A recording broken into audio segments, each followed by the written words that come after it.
Alors qu'elle s'apprête à mettre fin à sa glorieuse carrière, Gaëtane Thinet peut nourrir des regrets quant à la fin de son aventure en équipe de France, précipitée par une sévère brouille avec Corinne Diacre. À 39 ans, Gaëtane Thinet a dit stop.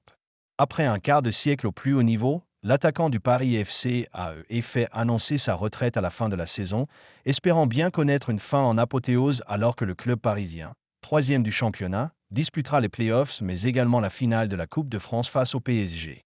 La nordiste n'a pas été à pareille fête avec l'équipe de France malgré ses 163 sélections et ses 58 buts qui en font la troisième attaquante la plus prolifique de l'histoire. Sa carrière en bleu s'est en effet brutalement arrêtée à l'automne 2019, quelques mois seulement après la Coupe du Monde 2019 organisée en France. J'avais rencontré Gaëtane fin novembre pour lui signifier qu'à l'avenir je pourrais me passer de ses services. Je n'avais pas été ferme et catégorique, seules les compétitions du week-end me guidant dans mes choix, avait soufflé Corinne Diacre pour justifier son absence, début 2020. J'ai trouvé qu'après la Coupe du Monde, ses performances étaient en deçà de ce qu'elle avait pu montrer auparavant.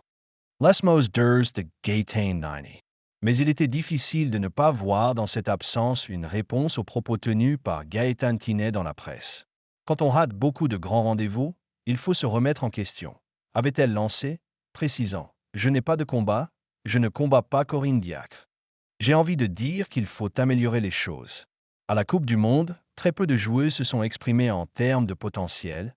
Moi la première. Avait-elle renchéri, ajoutant encore « Ça fait 8 ans qu'on n'a pas été en demi-finale d'une grande compétition. On a la chance d'avoir une fédération avec une vraie volonté politique, des moyens financiers pour qu'on réussisse et ça ne marche pas.